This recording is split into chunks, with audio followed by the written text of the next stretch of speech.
behind the scenes with Doctor Who Confidential on BBC 3 in a moment.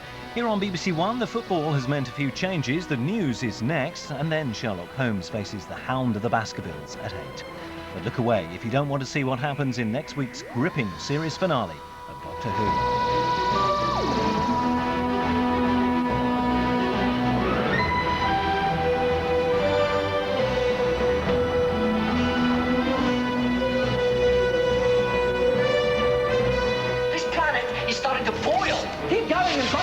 Fall into the void. The Genesis Ark is primed. The Cybermen came through from one world to another, and so did we. We must protect the Genesis Ark. This is our world, not yours. And you're going to listen for once. Didn't need to kill him. Neither did we need him alive. You're on every street. You're in their homes. You've got their children. Cybermen plus Daleks. Together, we could upgrade the universe.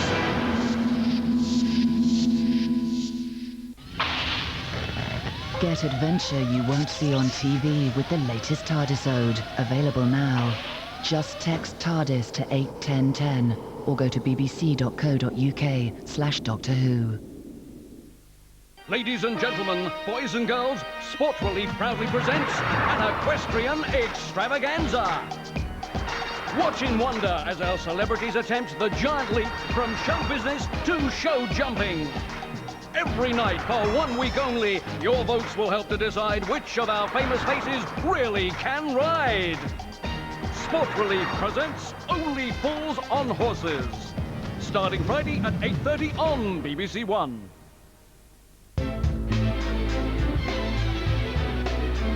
The news now on BBC 1 with Darren Jordan.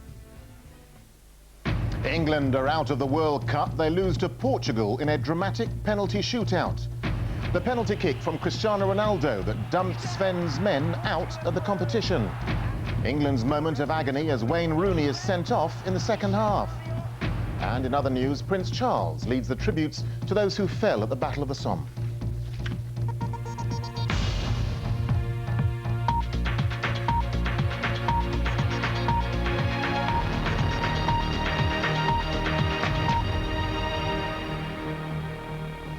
Good evening. England are out of the World Cup after losing their quarter-final to Portugal on penalties.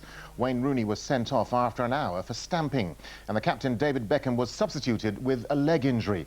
The match had ended 0-0 after extra time before Portugal triumphed 3-1 on penalties. From Gelsenkirchen, Adam Parsons reports. 16 years to the day since they last won a World Cup quarter-final, England emerged to chase their dream again. The players said they were confident, and they started in bullish fashion. Wayne Rooney's shot, well saved by Ricardo. But Portugal are a fine and enterprising team, and Luis Figo nearly gave them the lead. In the second half, though, the game developed from engaging to absorbing. First, a tearful David Beckham was substituted, and moments later, England's tactics self-destructed. The talismanic Rooney was sent off after first stamping on Ricardo Carvalho and then moments later rather gently pushing Cristiano Ronaldo away. Rooney was livid, but England were down to 10 men. Yet in adversity, England produced their most composed display of the tournament and could have scored if substitute Aaron Lennon, on in place of Beckham, had produced a more decisive finish. But after 90 minutes, it was still goalless. Into extra time, and Portugal had the ball in the net, but the goal was disallowed, and England's 10 men hang on. Their dubious reward, a penalty shootout, the hurdle that has so often paralysed England teams over the years. It started badly, with Frank Lampard's spot kick saved, but even when Steven Gerrard's shot was stopped by Ricardo, the score was still level, 1-1 after 3 penalties each. But when Jamie Carragher's twice-taken effort was another to be saved by Ricardo, England slipped decisively behind. And it fell to Ronaldo to deliver the coup de grace, putting Portugal into the semi-finals and leaving England utterly bereft. These players had begun the match expecting to win. They ended it suffering the most painful of defeats. We practice penalties so much, so I don't know what we can do more about it. Congratulations, Portugal, but the boys deserve better. Ericsson will now leave the England job, his unfortunate legacy, the desperate disappointment of yet another quarter-final that went wrong. Adam Parsons, BBC News, Gelsenkirchen. Well, German police say more than 60,000 England fans are in Gelsenkirchen. The majority watched the action on big screens in the city's fan zone, and Richard Bilton was watching. Why is it always like this? Gathered in a German field, 40,000 followers of the Three Lions. For the afternoon, they had shouted, screamed, demanded with one English voice. And then at the worst moment, they suffered together as well.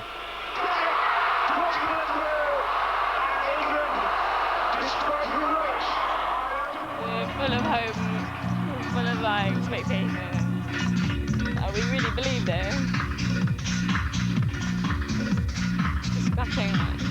Absolutely gutted. It was robbed again, one way. So in the end, after a terrific party here, a bit of a hangover. The England fans have to accept that in the worst possible way, they're out. Of course, most of England's fans have brought a sense of humour to this World Cup. Some stayed tonight for one last bit of fun in the fading sun. But for England's mass support, the German adventure is over. Richard Bilton, BBC News, Gelsenkirchen. Well, let's talk to our sports correspondent, Adam Parsons, who's in Gelsenkirchen now. Adam, so England out of the World Cup. Where does the team go from here? Well, I think the inquiry will start tomorrow into why the tactics here didn't work. Now, it has a slightly Pyrrhic element to it in that Sven-Göran Eriksson is leaving the job. However, that leaves the focus, I think, on Steve McLaren, who has been Eriksson's right-hand man throughout this tournament. And we will be asking the question of why did England produce so many insipid performances? Rather curiously, in the run-up to today, they produced their best football of this entire World Cup, ironically, after supposedly their best young player had been sent off. When Wayne Rooney went and England went down to 10-man, they suddenly started zipping the ball about and playing very well. How did that happen? Why did they play so badly before that? And how can it be improved? That's the challenge for Steve McLaren. All right, Adam, thank you. At least 60 people have been killed and dozens wounded in a car bomb attack on a market in the Baghdad district of Sadr City. It's the worst attack for several months. The area is a stronghold of militia loyal to the Shiite radical leader Muqtada Assadar and has been a regular target for Sunni Arab insurgents. Israeli troops have been involved in gun battles with members of Hamas in Gaza as they continued their offensive to free a soldier seized by Palestinian militants last Sunday. President Bush says the soldier's release is the key to ending the crisis. Israel has now carried out 4 nights of airstrikes on targets in Gaza. Prince Charles has led the tributes to the British soldiers who died in the Battle of the Somme, which began 90 years ago today. 20,000 men were killed on the first day. Losses which the Prince described as unimaginable. From Thiepval, Robert Hall reports. It was the hour and the minute that the whistles blew and the nightmare began. Another big push to seize objectives on a 20-mile front, but at unimaginable cost. By the end of the first day, 20,000 lay dead and injured. The planned advance had largely failed. Around the Lochnagar crater, where hundreds of German lives were snuffed out by a giant mine, visitors from across Europe prayed for all the fallen, trying to imagine the suffering and the fear. Below the Great Arch at Thiepval, the Prince of Wales and the Duchess of Cornwall joined a congregation several thousand strong.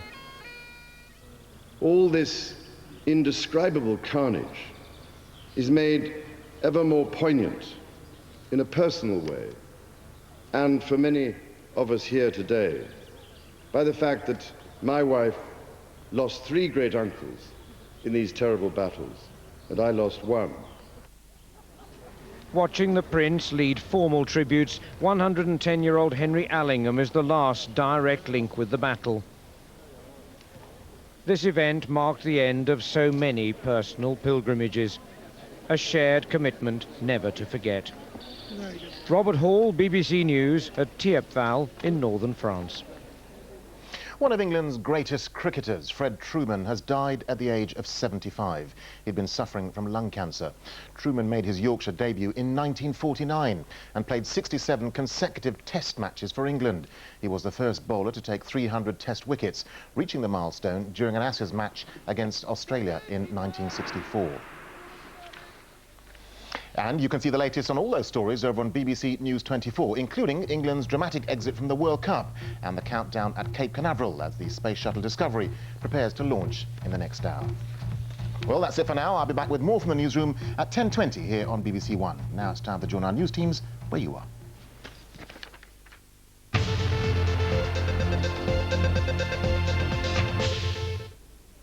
Good evening from BBC London News. I'm Lebu Diseko. 40,000 people took to the streets of London's West End today as part of London's biggest gay and lesbian festival.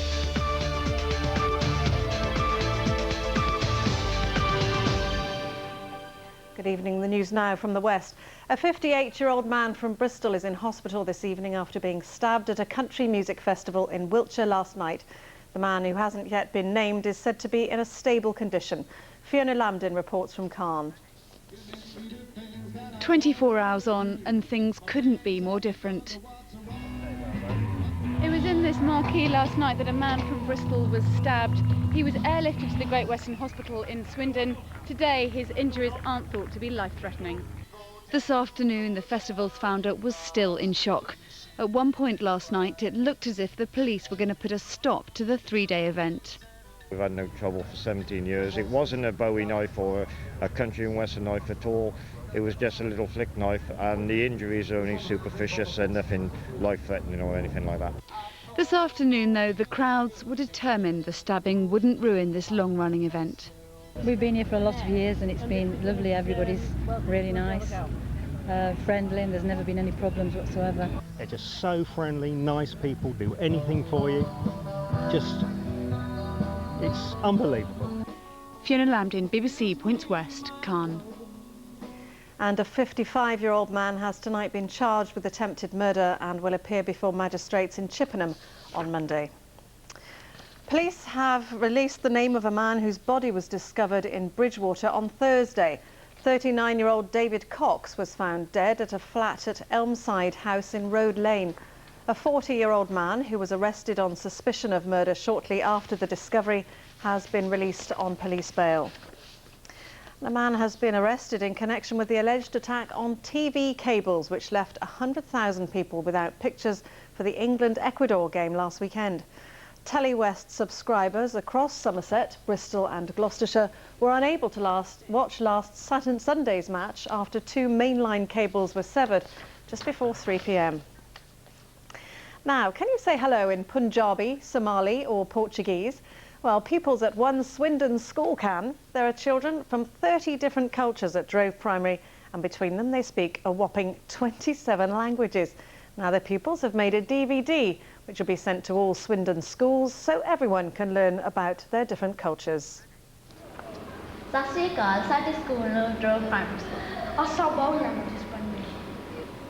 you don't speak Urdu or Punjabi, they say welcome to Drove Primary School, and we speak many different languages here. So that we could learn more about each other's cultures, we made a DVD about our festivals, food and traditional dresses. Take a look.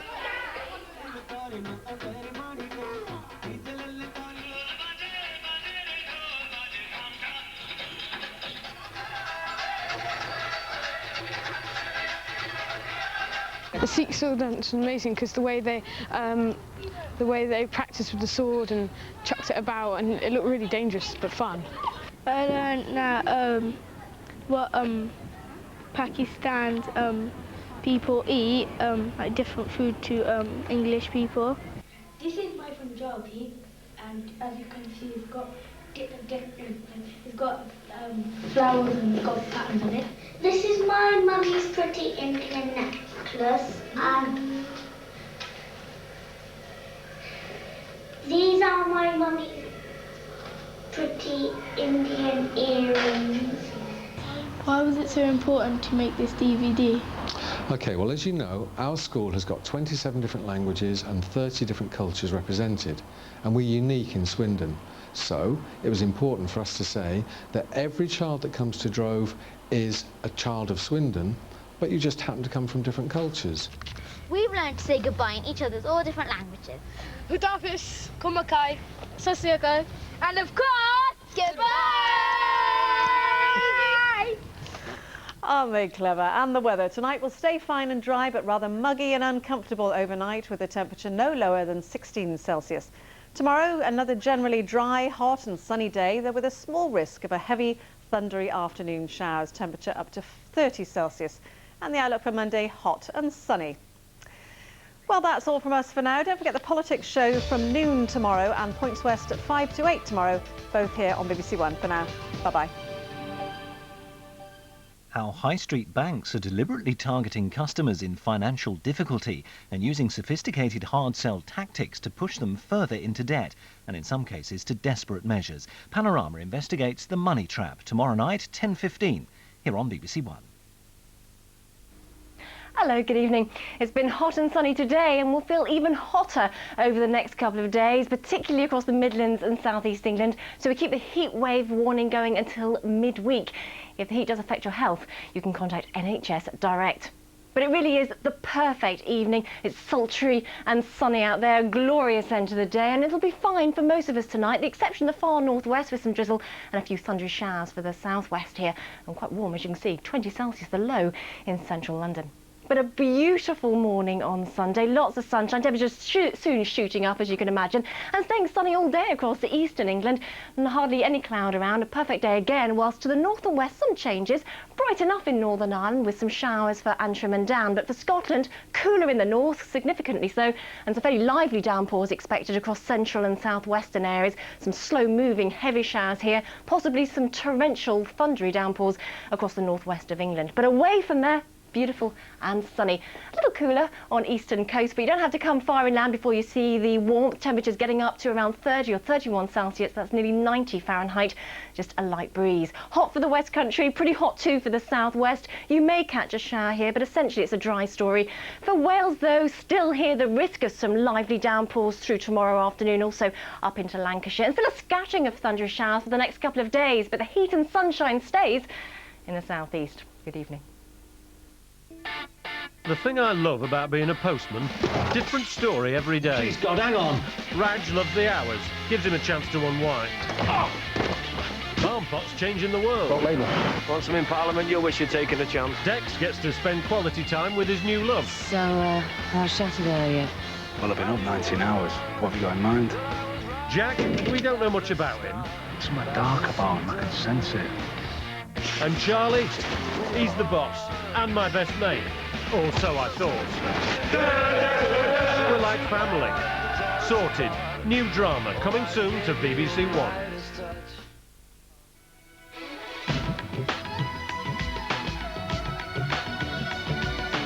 Andy Murray is now 2 sets up at Wimbledon. Live coverage continues on BBC2. Here on BBC1, we're running 15 minutes later than billed, but now a chilling myth, a windswept moor, and a dog you wouldn't want to take for a walk. Richard Roxburgh and Ian Hartstar in The Hound of the Baskervilles.